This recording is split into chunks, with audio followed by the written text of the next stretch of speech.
30 जनवरी 2023 का पेपर आज हम करने वाले हैं और इसमें जो है हम सीडीपी के क्वेश्चन आज करेंगे। सीडीपी के प्रश्न जो है बहुत ही इंपॉर्टेंट क्वेश्चंस होते हैं, जबकि हर बार जो है पेपर में 30 प्रश्न जो है सीडीपी से पूछे जाते हैं और जिसमें जो है सीडीपी के पेडागोजी और सभी जो है आ जाते हैं। तो 30 प्रश्न जो है हर एक पेपर में आते हैं आपके पेपर 1 में, और पेपर 2 का भी वही पैटर्न है। पेपर 2 में भी जो है 30 ही प्रश्न होते हैं सीडीपी के। तो जिन्होंने जो है सीडीपी पेपर 1 के लिए तैयार कर रखा है, उनका साथ साथ में जो है 2 के लिए भी, पेपर 2 के लिए भी जो है उनका प्रिपरेशन होते रहता है। यदि आप तैयारी कर रहे हैं सीटेट जुलाई 2025 के लिए, तो आपके लिए जो विडियो बहुत ही इंपॉर्टेंट है। 30 जनवरी 2023 का ये पेपर है और पेपर 1 का जो है ये क्वेश्चन है, ठीक है। हालांकि यदि आप पेपर 2 का भी सीडीपी के लिए पढ़ रहे हैं तो भी ये जो है आपके लिए हेल्पफुल होगा।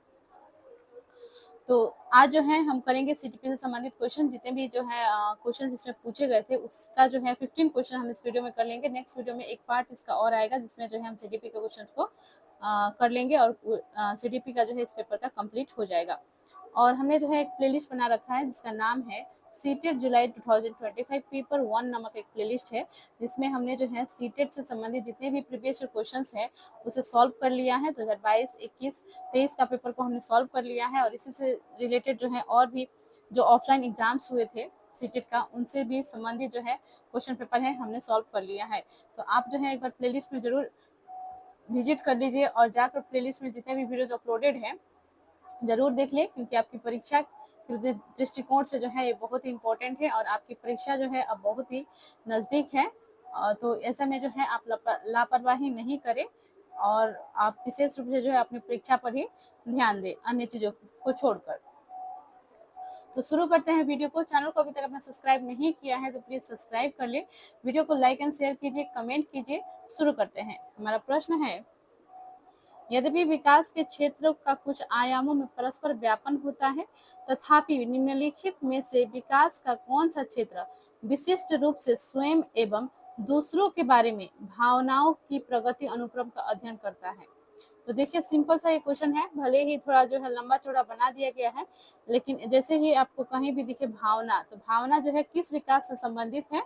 आपका जो है कोई बच्चा यदि रोता है, कोई बच्चा जो है गुस्सा हो गया या खुश है, तो ये सब क्या है, ये भावनाएं हैं, ठीक है। तो खुशी होना, दुख होना, सुख, खुश और जो है रोना, ये सब क्या होती है, ये सब जो है भावनाएं होती है। तो ये जो है किस विकास से जो है संबंधित होती है। क्या नैतिक विकास से संबंधित है? नहीं। भाषा से संबंधित है? नहीं। शारीरिक है? नहीं। ये जो है संवेगात्मक विकास है, ठीक है। तो संवेगात्मक विकास इसमें करेक्ट आंसर हो जाएगा ऑप्शन 4। तो संवेगात्मक विकास में ही जो है हम अध्ययन करते हैं भावनाओं की प्रगति के बारे में है, ठीक है।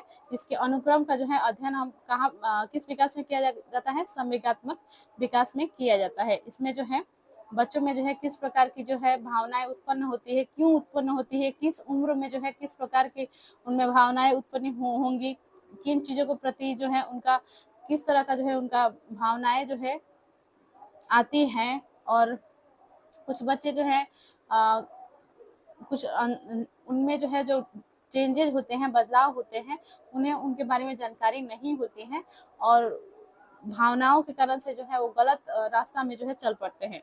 तो इन चीज़ों से जो है बचाने का जो जिम्मेदारी होती है, एक तो सबसे पहले तो परिवार की होती है, उसके पश्चात जो है विद्यालय और शिक्षकगण की ही होती है। तो ऐसे में जब हम शिक्षक बनेंगे तो हम जो है बच्चों को जो है उनके किस उम्र में जो है किस तरह का जो है उनमें नेचर आएगी, किस तरह से जो है वो बिहेव करेंगे, उनकी भावनाओं के साथ जो है जल्दी जो है किस चीज़ को जो है आक्रोश हो जाएंगे या किसी चीज़ को लेकर जो है जल्दी गुस्सा हो जाएंगे। और इस हर एक उम्र में जो है अलग अलग भावनाएं उत्पन्न होती है। ये सभी जो है समझाने के लिए जो है आपको इसका जो है इस विकास के बारे में जो है आपको नॉलेज होना चाहिए। तो संवेगात्मक विकास इसका करेक्ट आंसर होगा। नेक्स्ट क्वेश्चन की ओर बढ़ते हैं।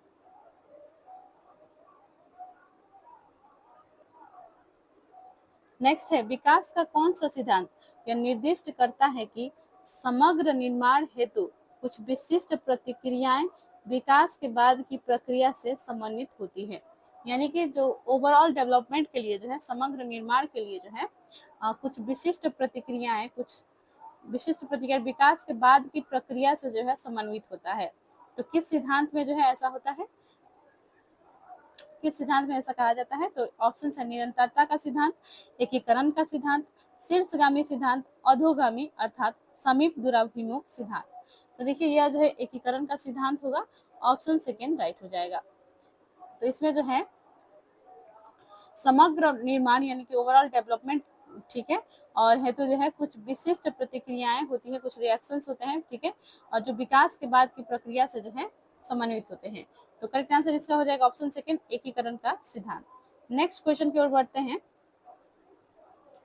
क्वेश्चन 3 है, निम्न में से कौन सा घटक सामाजिक सांस्कृतिक घटकों की श्रेणी में आता है जो विकास को प्रभावित करता है?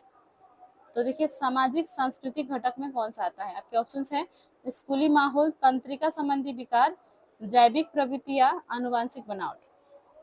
तो देखिए सामाजिक के अनुसार जो है आनुवंशिकता तो नहीं आएगा, क्योंकि ये जो है माता पिता से प्राप्त होती है। कोई भी बच्चा जो है हेरिडिटिकल उनका जो कैरेक्टर होता है वे जो है वंशानुक्रम जो होते हैं वो पिता और माता से प्राप्त होती है, ठीक है, यानी कि वंश दर वंश जो है यह ट्रांसफर होती रहती है, ठीक है, समाज से नहीं मिलती है। तो ये जो है क्या हो जाएगा? गलत हो जाएगा, क्योंकि सामाजिक सांस्कृतिक पूछा गया है, तो ये गलत हो जाएगा। जैविक प्रवृत्तियां भी नहीं होगी, ठीक है। तंत्रिका संबंधी विकार ये भी नहीं होगी, क्योंकि ये भी ट्रांसफर होती है, ठीक है। तो स्कूली माहौल हो जाएगा, क्योंकि ये जो है समाज से जो है रिलेटेड है, और ये जो है सामाजिक सांस्कृतिक घटकों की श्रेणी में जो है यह आएगा, जिसमें जो है विकास को जो है ये प्रभावित करती है। स्कूल में जब बच्चे जाते हैं तो बहुत तरह के बच्चों से जो है वो मिलते हैं, अनेक शिक्षकों से मिलते हैं, अनेक लोगों से मिलते हैं, ठीक है। तो उनका वहाँ पे भी जो है एक परिवार बना हुआ रहता है, एक विद्यालय में वहाँ पे भी जो है एक समाज बना हुआ रहता है, और उस समाज से जो है बच्चे एक दूसरे के साथ कार्य करके, इंटरेक्शन करके, शिक्षक और बच्चे जो है एक साथ इंटरेक्शन करके बहुत कुछ सीखते हैं। और सीखने की जो ये जो माहौल होती है वो बहुत ही बेस्ट बनाया जाना चाहिए, जिसमें बच्चे जो है आसानी से सीख सके, अधिगम कर सके, और ये जो है स्कूली माहौल में जो है खास करके बच्चों को जो है उपलब्ध कराई जानी चाहिए। ऑप्शन 1 हो जाएगा स्कूली माहौल। नेक्स्ट क्वेश्चन देखते हैं। जीन पियाजे के संज्ञानात्मक विकास के सिद्धांत के अनुसार, जीन पियाजे जरूर पढ़ लीजिएगा, बहुत ही इंपॉर्टेंट टॉपिक है। इससे ये जो है एक साइंटिस्ट है, और इनसे अर्थात मनोवैज्ञानिक है, ठीक है, मनोवैज्ञानिक है, और इनसे संबंधित जो है हमेशा जो है प्रश्न पूछे ही जाते हैं, और खास करके सीटेट परीक्षा के लिए जीन पियाजे पढ़ लीजिएगा, लेव वाइगोस्की पढ़ लीजिएगा, और हार्वर्ड गार्डनर से संबंधित बुद्धि का जिन्होंने सिद्धांत दिया है, और कोहलबर्ग, ये चार जो है इन चारों मनोवैज्ञानिक से संबंधित प्रश्नों को जो है अपने ही छोड़ेंगे, हर बार जो है रिपीट होते हैं क्वेश्चंस, ठीक है। तो आइए देख लेते हैं क्वेश्चन 4। जीन पियाजे के संज्ञानात्मक विकास के सिद्धांत के अनुसार एक अध्यापिका 7 से 11 वर्ष की अवस्था वाले विद्यार्थियों को स्वतंत्र रूप से कार्य करने के लिए ऐसा कार्य देती है जिसमें डैश की आवश्यकता है। तो देखिए 7 से 11 वर्ष, जैसे ही आप उम्र देखेंगे आप समझ पाएंगे कि 7 से 11 वर्ष के बच्चे जो है वो किस अवस्था के अंतर्गत आते हैं। तो ये जो है मूर्त संक्रियात्मक अवस्था के अंतर्गत आ जाते हैं 7 से 11 वर्ष के बच्चे, जैसा कि जीन पियाजे की 4 अवस्था है संज्ञानात्मक विकास के, उसके अनुसार से जो है 7 से 11 वर्ष के बच्चे जो है ये आते हैं मूर्त संक्रियात्मक अवस्था, ठीक है, कंक्रीट ऑपरेशनल स्टेज में आते हैं, ठीक है। और इन्हें जो है अध्यापिका क्या कर रही है कि स्वतंत्र रूप से कार्य करने के लिए जो है ऐसा वो कार्य देती है जिसमें डैश की आवश्यकता है। तो किसकी आवश्यकता होगी, ठीक है, तो ऑप्शन देख लेते हैं। तो देखिए परिकल्पनात्मक, निगमनात्मक तार्किकता, प्रतिवर्ती चिंतन, पलटवा, निष्क्रिय अनुसरण, वस्तु स्थायित्व। तो देखिए सेंसरी मोटर स्टेज जो होती है, यानी कि संवेदी भ्रामक अवस्था जो होती है, जो जन्म से लेकर 2 वर्ष का समय होती है, वो जो है वस्तु स्थायित्व का जो है उसमें गुण पाए जाते हैं। निष्क्रिय अनुसरण जब भी देखिए तो आप समझ जाइएगा नेगेटिव वर्ड होता है निष्क्रिय, ठीक है। और प्रतिवर्ती चिंतन बिल्कुल सही। और परिकल्पनात्मक नहीं होगा, क्योंकि जो है इसमें बच्चे जो है अमूर्त रूप से सोचने में जो है सक्षम नहीं होते हैं, वे जो है कल्पना करके, इमेजिन करके जो है सोचने में अभी सक्षम नहीं होते हैं। 11 वर्ष के ऊपर के जो बच्चे होते हैं, जिसमें जो है औपचारिक संक्रियात्मक अवस्था जो होती है, उसमें जो है बच्चे जो है अमूर्त रूप से सोच पाते हैं। तो इसमें प्रतिवर्ती चिंतन हो जाएगा, ऑप्शन सेकंड राइट हो जाएगा, ठीक है। और 7 से 11 वर्ष के लिए जो है यही सही है। आगे बढ़ते हैं, क्वेश्चन 5 देख लेते हैं। जीन पियाजे के संज्ञानात्मक विकास के सिद्धांत के अनुसार किस अवस्था में अधिकांश बच्चे अमूर्त समस्याओं को तार्किक ढंग से हल करने में सक्षम हो जाते हैं? तो देखिए, जीन पियाजे के संज्ञानात्मक विकास के सिद्धांत के अनुसार किस अवस्था में बच्चे जो है अमूर्त समस्याओं को तार्किक ढंग से हल करने में सक्षम हो जाते हैं? तो देखिए, अभी अभी मैंने आपको बताया जीन पियाजे के 4 जो है अवस्थाओं के बारे में, और चारों अवस्था जो है इस प्रश्न में दिए गए हैं। ये चारों अवस्था जो है जीन पियाजे की अवस्थाएं हैं, ठीक है। तो ये चारों आप स्क्रीनशॉट ले लीजिएगा और ये याद कर लेंगे, ठीक है। इसमें जो है मैं टाइम भी लिख दे रही हूँ, ठीक है। जन्म से लेकर 2 वर्ष का जो अवधि होती है, जन्म से लेकर 2 वर्ष की अवधि जो होती है वो होती है संवेदीगामक अवस्था, ठीक है। और इसमें जो है आपको पूर्व संक्रियात्मक अवस्था में होती है 2 से लेकर 7 वर्ष, ठीक है। 7 वर्ष के बच्चे इसके अंतर्गत आते हैं, और इसके अंतर्गत आते हैं 7 से लेकर 11, और इसके जो है आते हैं 7 से ऊपर, ठीक है, 7 से ऊपर, ठीक है। तो इसमें बोला गया है किस अवस्था में जो है बच्चे जो है मूर्त रूप से माफ कीजिएगा अमूर्त रूप से समस्याओं को जो है तार्किक ढंग से हल करने में सक्षम हो जाते हैं। तो देखिए, यह हो जाएगा औपचारिक संक्रियात्मक अवस्था, फॉर्मल ऑपरेशनल स्टेज, ठीक है। यानी कि औपचारिक संक्रियात्मक अवस्था में जो है बच्चे जो है अमूर्त रूप से सोच सकते हैं, वो कल्पना करके जो है इमेजिन करके जो है चीजों को सोचने में सक्षम हो जाते हैं। तो ऑप्शन 4 इसका राइट हो जाएगा। आगे बढ़ते हैं, क्वेश्चन 6 देख लेते हैं।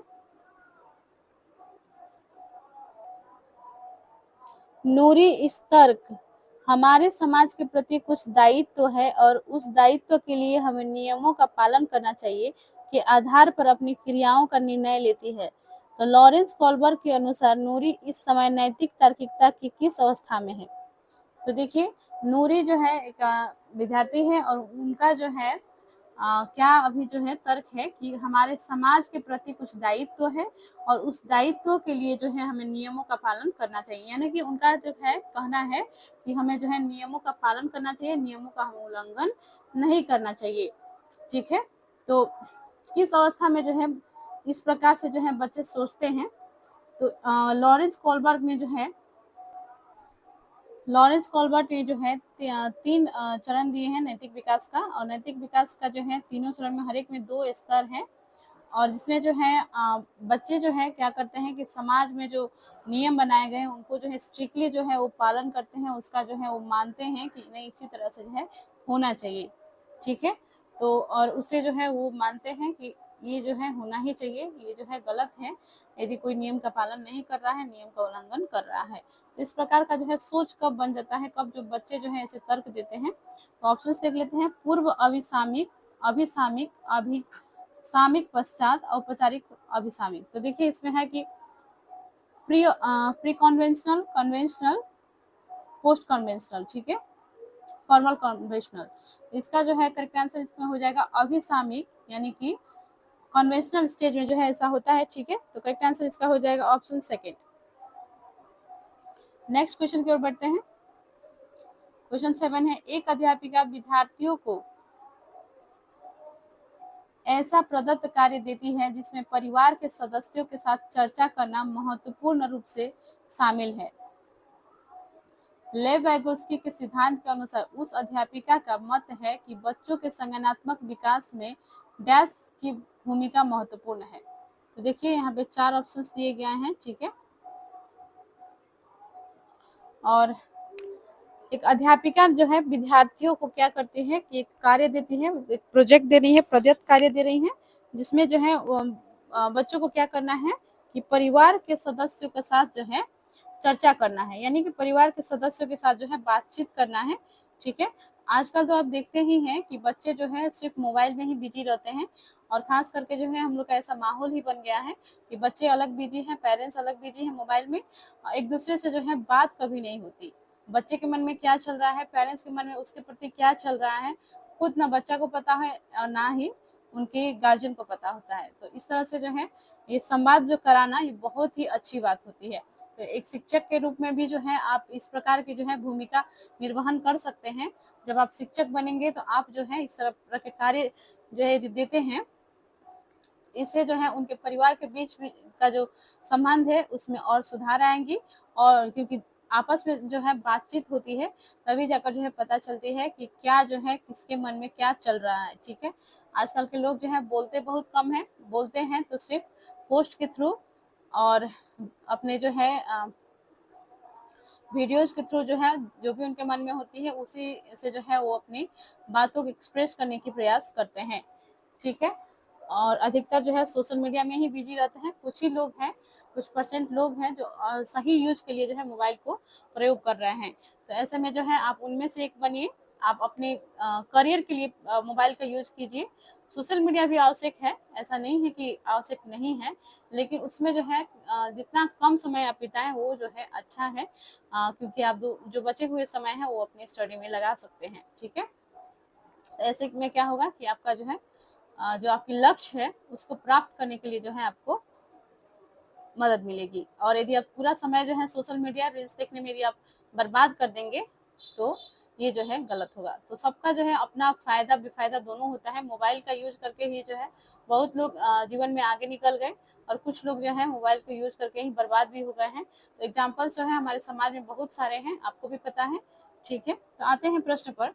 तो अध्यापिका ने जो है बहुत ही अच्छी काम की है। इन्होंने एक प्रदत्त कार्य दी है जिसमें जो है बच्चों को क्या करना है, अपने परिवार के सदस्य से बातचीत करना है और चर्चा कर जो है उसे बनाना है। ठीक है, तो लेव वाइगोत्स्की जो है सिद्धांत के अनुसार उस अध्यापिका का मत है कि बच्चों के संज्ञानात्मक विकास में डैश की महत्वपूर्ण भूमिका है। तो जो लेव वाइगोत्स्की ने जो सिद्धांत दी थी, सामाजिक सांस्कृतिक सिद्धांत दी थी। ठीक है, इस सिद्धांत में उन्होंने कहा था कि भाषा जो है बहुत ही आवश्यक है और संज्ञानात्मक विकास के लिए जो है इंटरेक्शन भी बहुत ही आवश्यक है। तो सही इसमें जो हो जाएगा, अनुकरण नहीं होगा, जैविक परिपक्वता नहीं होगा, पदानुक्रम नहीं होगा, सामाजिक अंतःक्रिया हो जाएगा।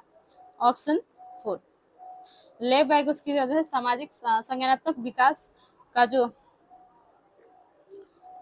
है बच्चों में होता है वो सामाजिक अंतःक्रिया की महत्वपूर्ण भूमिका इसमें होती है। ठीक है, तो करेक्ट आंसर इसका हो जाएगा ऑप्शन 4। आगे बढ़ते हैं, नेक्स्ट क्वेश्चन 8 देख लेते हैं। लेव वाइगोत्स्की के विचारों से सहमति रखने वाली अध्यापिका को निम्न में से क्या करना चाहिए।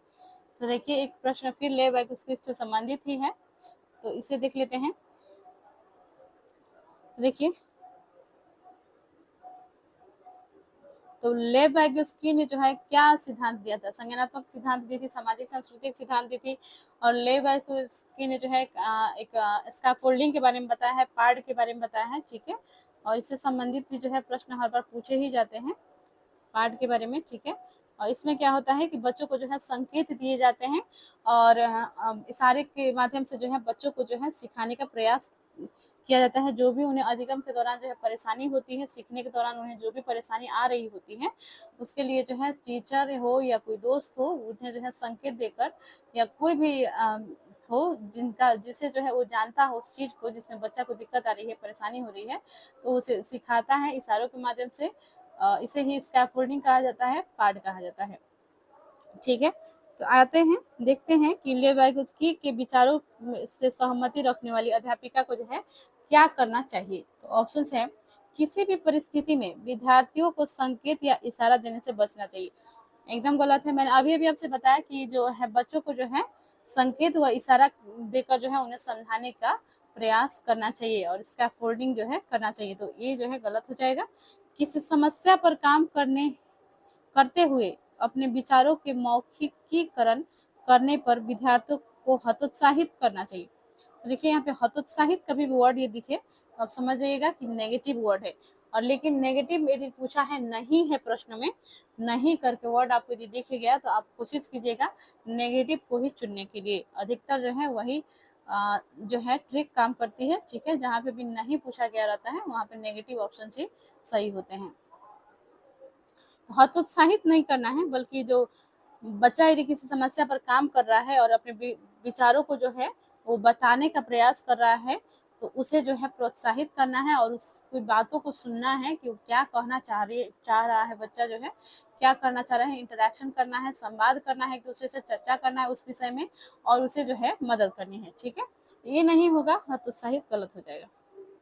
नेक्स्ट है विद्यार्थियों के बीच चर्चा और वैचारिक बहस को बढ़ावा देना चाहिए। बिल्कुल सही, बच्चों में जो है बातचीत को बढ़ावा देना है,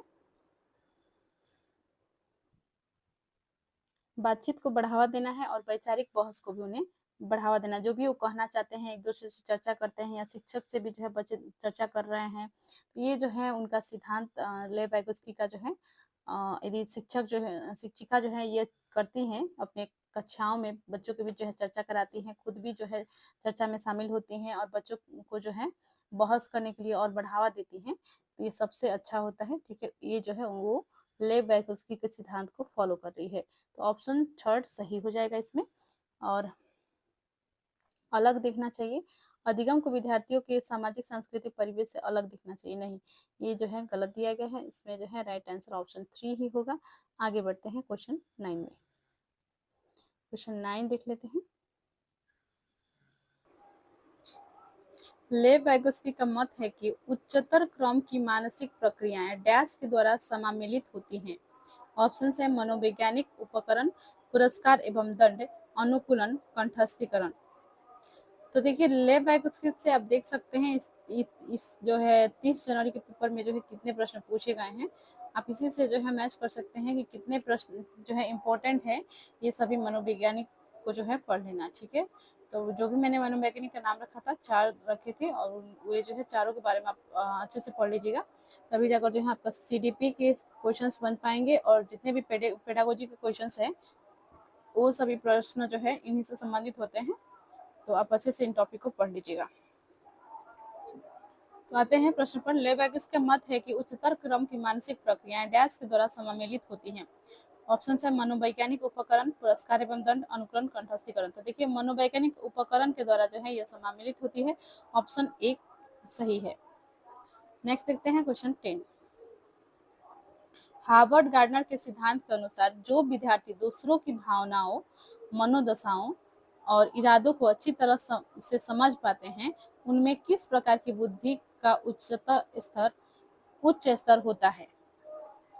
तो देखिए हार्वर्ड गार्डनर ने जो है बहुबुद्धि का सिद्धांत दिया है और इन्होंने जो है 9 प्रकार की बुद्धि के बारे में बताया है। और 9 प्रकार की जो है बुद्धि होते हैं, जिसमें जो है अंतर्वैयक्तिक, स्थानिक, संगीतमय, अंतरावैयक्तिक। ठीक है, और उसी प्रकार से जो है लिंग्विस्टिक होती हैं, बहुत सारे जो है इस यानी कि टोटल जो है 9 ही है। 9 जो है 9 प्रकार की जो है बुद्धि के बारे में इन्होंने बताया है। तो हार्वर्ड गार्डनर का जो ये बुद्धि है, इसमें जो है एक ऐसी बुद्धि है जिसमें क्या होती है कि एक व्यक्ति जो है दूसरे व्यक्ति को, ठीक है, यानी कि एक विद्यार्थी है वो दूसरे विद्यार्थी के अपनी सहपाठी का जो है भावनाओं को समझने में सक्षम है। उसका जो है अंदर क्या बातें चल रही हैं, क्या सोच रहा है, उसके क्या इरादे हैं, ये सब जो है आसानी से वो सोच सकता है। तो इस प्रकार की जिनमें जो है समझ पाए जाते हैं, तो उस बुद्धि को जो है कौन सी बुद्धि कहा जाता है। तो देखिए अंतर्वैयक्तिक दिया गया है, स्थानिक है, संगीतात्मक, अंतरावैयक्तिक। यह जो है अंतर्वैयक्तिक हो जाएगा इंटरपर्सनल। ठीक है, इंटरपर्सनल इंटेलिजेंस होती है ये, यानी कि अंतर्वैयक्तिक बुद्धि, जिसमें जो है बच्चा जो है दूसरे की भावनाओं को आसानी से समझ सकता है, उसके मन के अंदर क्या चल रही है, उसके मनोदशा को समझ सकता है और उसका जो है क्या इरादे हैं ये भी समझ सकता है और वे जो है उसकी क्या कमी है ये भी वो जान सकता है। ठीक है, तो इस तरह का जो बुद्धि है उसे हम कहते हैं अंतर्वैयक्तिक बुद्धि। ठीक है, और कंफ्यूज नहीं होइएगा, अंतरा है एक और अंतर। ठीक है, और हमेशा जो है इसी से संबंधित जो है क्वेश्चन हर बार पूछे जाते हैं। 2024 के पेपर में भी जो है इससे संबंधित क्वेश्चन आया हुआ है और जो दिसंबर में पेपर हुआ था, और इसी से जो है संबंधित पेपर 2 में भी क्वेश्चन आया हुआ था। तो आप इन बातों का ध्यान रखिए। अंतर्वैयक्तिक और अंतरावैयक्तिक डिफरेंट है। अंतर्वैयक्तिक यानी कि इंटरपर्सनल, अंतरावैयक्तिक यानी कि इंट्रापर्सनल। ठीक है, ये जो है इंट्रा हो जाएगा, इंट्रापर्सनल। ठीक है, और ये जो है इंटरपर्सनल हो जाएगा, INTER। Interpersonal intelligence, intrapersonal intelligence. तो इंटरपर्सनल में क्या होता है कि दूसरों की भावनाओं को समझ लेता है और इंट्रापर्सनल में क्या होता है कि अपनी भावनाओं को समझ लेता है। मेरा जो है लक्ष्य क्या है, मेरे में क्या कमी है, मेरे जो है क्या स्थिति है, मेरी जो है मन में क्या चल रही है, ये सभी बातें जो है अंतरा व्यक्तिक के तहत यानी कि इंट्रापर्सनल इंटेलिजेंस के तहत जो है बच्चा समझ पाता है, अपने अंदर की जो है बातों को समझ पाता है, अपने आप को समझना, ठीक है, अंतरा व्यक्तिक। इसमें जो है करेक्ट आंसर हो जाएगा ऑप्शन 1 अंतर व्यक्तिक, ठीक है। कंफ्यूज नहीं होंगे, अच्छे से जो है कॉपी में लिख लीजिए ताकि आप जो है कंफ्यूज नहीं हो। आगे बढ़ते हैं, क्वेश्चन 11 है, लेव वाइगोत्स्की के विचार के अनुसार निम्न में से कौन सा कथन भाषा और संज्ञान के बीच के संबंध को सही रूप से दर्शाता है? तो भाषा और संज्ञान के बीच के संबंध को कौन जो है सही रूप से दर्शा रहा है, तो देख लेते हैं। ऑप्शंस हैं, भाषा के विचारों के स्वनियमन में कोई भूमिका नहीं है, बिल्कुल भी गलत है। भाषा की जो है बहुत ही इम्पोर्टेंट रोल होती है। कहा जाता है जो जुबान से निकल गया उसे जो है वापस नहीं लिया जा सकता है। तो आपने भी सुना होगा इस बात को कि एक बार जो है जुबान फिसल जाता है तो उसे जो है हम जो भी हम बोल देते हैं उसे जो है वापस आप नहीं ले सकते हैं। कभी कभी जो है कड़वी बातें भी इंसान बोल देता है, तो इसीलिए जो है कहा गया है कि सोच समझकर विचार कर जो है बोलना चाहिए, ठीक है, और मीठी बोली बोलना चाहिए, ठीक है। तो ऐसा नहीं है कि विचार भाषा की जो है विचारों से कोई भूमिका नहीं होती है, बिल्कुल भी होती है। जो हम विचार करते हैं अपने दिमाग में उसी चीज को जो है हम बोल रहे होते हैं, ठीक है। तो इसका जो है डायरेक्ट संबंध है, तो ये तो गलत ही हो गया। बच्चों की स्वनिर्देशित बातें उनकी आत्म केंद्रीयता को दर्शाती है। उन्होंने जो माफ कीजिएगा, बच्चों जो है जो बातें कर रहे हैं क्या वो जो है उनकी आत्म केंद्रितता को दर्शाती है? नहीं, गलत हो जाएगा, ठीक है। आगे देख लेते हैं और ऑप्शंस क्या है। बच्चों की निजी वाक उनकी मौखिक सोच के आंतरिक स्तर को दर्शाती है। विचारों का मौखिकीकरण बच्चों के समस्या समाधान कौशलों में बाधक बनता है। बाधक तो कभी नहीं बनता है, तो ये भी गलत है, ठीक है। इसमें जो है राइट हो जाएगा ऑप्शन 3 ही होगा कि बच्चों की निजी वाक जो है उनकी मौखिक सोच के आंतरिक स्तर को दर्शाती है। यानी कि बच्चे जो है क्या अपने दिमाग में सोच रहा है, क्योंकि इसमें जो है क्वेश्चन में बोला गया था भाषा और संज्ञान, ठीक है। क्वेश्चन देख लीजिए, भाषा और संज्ञान के बीच के संबंध को पूछा गया है, ठीक है, लेव वाइगोत्स्की के विचार के अनुसार। तो उन्होंने क्या कहा था कि बच्चे जो है बच्चे की निजी वाक जो है जो बोल रहा है उनकी मौखिक सोच के आंतरिक स्तर को दर्शाती है। बिल्कुल सही बात है, जो बच्चे जो है सोच रहा है, ठीक है, वही जो है वो बोल रहा है, ठीक है। तो करेक्ट आंसर इसका हो जाएगा ऑप्शन 3। नेक्स्ट है क्वेश्चन 12, लड़के हमेशा विज्ञान में अच्छे होते हैं और लड़कियां गायन में, यह कथन क्या दर्शाता है? तो देखिए हम हमेशा इन बातों को जो है फेस करते हुए बचपन से आ रहे हैं कि लड़कों को जो है क्रिकेट खेलने के लिए दिए जाते हैं, लड़कियों को जो है डांस करने के लिए बोला जाता है, लड़कियों को जो है सिंगिंग करने के लिए बोला जाता है, लड़कियों को जो है घर के काम करने के लिए बोला जाता है, लड़कों को जो है बाहर ग्राउंड में खेलने के लिए बोला जाता है, लड़की को जो है घर के अंदर गुड़िया से खेलने के लिए दी जाती है। बचपन से ही जो है इस चीज को जो है बच्चे फेस कर रहे होते हैं, और खास करके जो है हमारे समाज में इस प्रकार से जो है देखने को मिलती है। सब किसी का मैं बात नहीं कर रही हूँ, लेकिन अधिकतर समाज में जो है ऐसा देखने को मिलती है। तो इस प्रकार से जो है इस प्रकार से जो है हम देखते हैं, तो ये क्या है, पूर्वाग्रह है, ठीक है, पहले से जो है चलती आ रही जो सामाजिक नियम जो है बनाए गए हैं, समाज द्वारा बनाए गए नियम है। तो इस प्रकार के जो नियम है और इसी के जो है ये रूढ़िबद्ध एक धारणा जो है लोगों में विकसित होते गई, धीरे धीरे समय बीतते गया और लोगों में जो है एक धारणा विकसित हो गई कि लड़की को जो है इस तरह से रखना चाहिए, लड़कों के जो है इस प्रकार के खेल इनको जो है खेलने के लिए अनुमति दिया जाना चाहिए, लड़कियों को इस चीज के लिए रोक दिया जाना चाहिए, ठीक है। तो इस प्रकार से जो क्या है लैंगिक रूढ़िबद्धता है, ठीक है, एक लैंगिक रूढ़िबद्ध सोच है, ठीक है। तो लड़के हमेशा विज्ञान में अच्छे होते हैं और लड़कियां गायन में, तो यह कथन दर्शाता है जेंडर रूढ़िवादिता को, ठीक है। ऑप्शन 4 करेक्ट हो जाएगा, जेंडर रूढ़िवादिता। ये भी इंपॉर्टेंट है, इससे भी क्वेश्चन आते ही आते हैं। नेक्स्ट देख लेते हैं क्वेश्चन 13, एक कक्षा में विद्यार्थियों के सामाजिक सांस्कृतिक संदर्भों के परिप्रेक्ष्य में विविधता। तो देखिए विभिन्न समाज से जो है बच्चे आते हैं और एक ही कक्षाओं में जो है एक साथ पढ़ते हैं। और उसमें जो है बहुत सारे बच्चे जो होते हैं गरीब घर के होते हैं, बहुत सारे बच्चे जो होते हैं अमीर घर के भी होते हैं, कुछ मध्यम वर्गीय परिवार से भी होते हैं और अनेक प्रकार जो है उनकी रीति रिवाजें होती हैं, अनेक प्रकार के जो है भाषा उनकी होती है। तो ये सभी प्रकार के सभी तरह के जो है बच्चे क्या होते हैं कि एक साथ पढ़ रहे होते हैं एक कक्षा में, एक विद्यालय में, ठीक है। तो ये जो है विविधता है और भारत में खास करके हम हमारे देश में भी देखा जाए तो ये विविधता जो है बहुत बड़ी जो है डाइवर्सिटी है, ठीक है, जो कि एक अच्छी बात होती है, ठीक है। इससे जो है हम एक दूसरे का भाषा जो है सीखते हैं, एक दूसरे का कल्चर सीखते हैं और जीवन के बारे में जो है बहुत सारे ज्ञान हमें जो है मिलती है। सिर्फ हमें पुस्तकों से पढ़कर जो है जानना नहीं होता है कि असम के लोग जो है इस प्रकार से जो है घर बनाकर रहते हैं, बांस के घर में रहते हैं, ऐसा नहीं रहता है हम लोग, बल्कि वो जो है हम बातचीत से भी जान जाते हैं। एक बच्चा जो कोई असम से आया है पढ़ने, वो जो है किसी दूसरे राज्य में गया, उसके पिताजी या उसकी माँ की नौकरी है, तो होता है कि परिवार एक जगह से दूसरी जगह जाते हैं, तो वहाँ पे वो वहीं के विद्यालय में अपने बच्चे को पढ़ाएंगे, तो वो अपने बारे में बताता है और दूसरा जो है अपने बारे में बताता है। तो बताता है कि हमारे यहाँ तो मान लीजिए बच्चा बिहार का है तो कहेगा कि हमारे यहाँ तो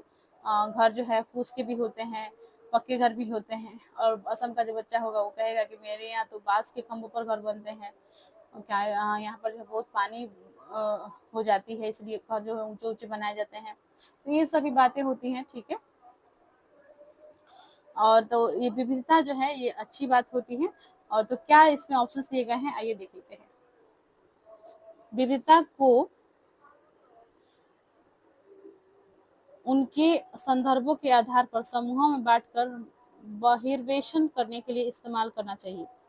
नहीं, ये गलत होगा। को अनदेखा करना चाहिए और मानकीकृत पाठ्यचर्या का क्रियान्वयन करना चाहिए, बिल्कुल भी नहीं होगा, ये गलत होगा। तो देखिए कभी भी अनदेखा मानकीकृत देखिए ये जो है गलत होता है, ठीक है।